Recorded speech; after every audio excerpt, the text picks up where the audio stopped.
నేను ఈ సందర్భంగా మిమ్మల్ని అందరినీ ఒకటే కోరుతున్నా, 24 ఎన్నికలు నా జీవితంలో ఎప్పుడూ మర్చిపోలేను. అలాంటి గెలుపునిచ్చారు మీరందరూ. నేను రామోహన్ గురించి ఆలోచించాను. మంచి వ్యక్తి, ఎన్ఆర్ఐ, బాగుంటుందని ఆలోచించి పెడితే ఫస్ట్ టైం చరిత్రలో గుడివాడలో ఎప్పుడూ రానంత మెజారిటీ తెప్పించిన ఘనత మీదే.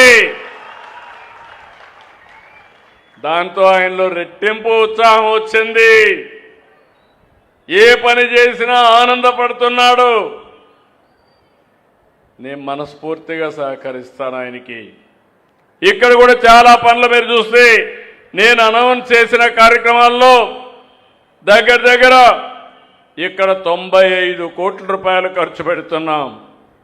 వాటర్ సప్లైకి 10,90,00,000, డిస్ట్రిబ్యూషన్ నెట్వర్క్కి 75,60,60,75,60,00,000, స్మాల్ ట్యాంక్స్ కానీ రెస్టరేషన్ అన్నిటికీ 5,61,00,000, 2 చెరువుల్ని బాగు చేయడానికి 4,20,00,000, మళ్ళీ భవిష్యత్తులో యుఐడిఎఫ్ కింద 3, 4 కింద డ్రైన్స్ కోసం, వాటర్ సప్లై కోసం ఇంకొక 67 కోట్లు.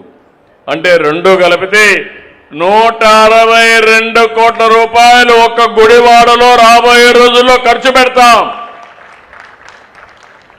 ఇంకొక పక్కన అర్బన్ ఛాలెంజింగ్ ఫండ్కి వెళ్ళారు. అందులో వచ్చే డబ్బులు అదనంగా వస్తాయి. దాతల ముందుకు రావాలి. ఇప్పుడే ఒక మిత్రుడు ఇంత మునుపు 3 కోట్లు ఇచ్చాడు, మళ్ళీ 3 కోట్లు ఇచ్చారు. అంటే ఒక వ్యక్తి 6,000 కోట్ల రూపాయలు 6 కోట్ల రూపాయలు ఇచ్చి ఈ యొక్క బస్ స్టాండ్కి వెన్నీ చేస్తే మీలో కూడా అలాంటి స్ఫూర్తి రావాలి. నేను ఒకటే మిమ్మల్ని కోరుతున్నా, కష్టపడదాం, సమిష్టిగా ముందుకు పోదాం. అదే సమయంలో అందరి భాగస్వామ్యంతోనే ఇది సాధ్యం. నాకు చాలా సంతోషం రాము గారు చెప్పినప్పుడు. నేను నా విజయం కాదు ఇది, ఐ లవ్ విజయవాడ బోర్డు పెట్టానంటే 90 ప్రదేశాల్లో చెత్త ఇవన్నీ తీసేసి పరిశుభ్రమైన ప్లేసెస్గా తయారు చేశామంటే ఇది నా ఒక్కడి విజయం కాదు, ఈ విజయం గుడివాడ ప్రజానీకమని చాలా స్పష్టంగా వారు చెప్పారు. ఆ స్ఫూర్తి మీరు అందిపుచ్చుకోవాలి. ఇంకో పక్క 94% మాకు మొన్న ఓట్లేసి గెలిపించారు. అటు మొత్తం గెలిచిందే 94%, ఓట్లు 57% వేశారు. చరిత్రలో చాలా ఎన్నికలు చూశాం, కానీ మన నాయకుడు ఎన్టీ రామారావు గారు ఒక హిస్టారికల్ ఎన్నికల్లో కూడా ఇంత పెద్ద మెజారిటీ రాలా, కానీ మొన్న వచ్చాయి. దానికి కారణం మీరు చూస్తే అప్పటి వరకు రాష్ట్రంలో విధ్వంసం జరిగింది. ఎవరు ఈ మారి కూర్చునే పరిస్థితి లేదు, మాట్లాడుకునే పరిస్థితి లేదు, చర్చించుకునే పరిస్థితి లేదు, కడాన మంచి జరిగితే ఆనందపడే పరిస్థితిలో కూడా లేవు. అందుకే అందరూ కూడా ఫ్రస్ట్రేషన్లో ఓటేశారు. ఈ రోజు నేను చూస్తున్నాను, ఒక పాజిటివ్ మూడ్ క్రియేట్ చేశాం.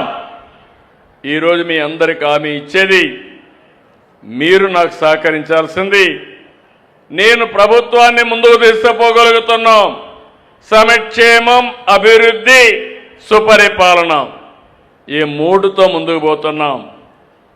మొన్న ఎన్నికల్లో చాలా వరకు చెత్తంతా క్లీన్ చేశారు. మామూలు చెత్త కాదు, ఆ నోర్లు ఏమి నోర్లో నాకు అర్థం కాలేదు, కానీ ఆ నోర్లన్నీ ఫెనాయిలే శుభ్రంగా క్లీన్ చేశారు మీరు. ఇప్పుడు మిమ్మల్ని అడుగుతున్న, ఇంకా అక్కడక్కడ కొంత చెత్త వాసనలు ఉన్నాయి. ఇంకా రాజకీయాల్లో క్రిమినల్స్ వాళ్ళు మారరు, జీవితంలో మారరు. మనం మార్చాలన్నా మారే పరిస్థితి శాశ్వతంగా వీళ్ళని మార్చేయడం తప్ప లేకపోతే వీళ్ళు మారే పరిస్థితి లేదు.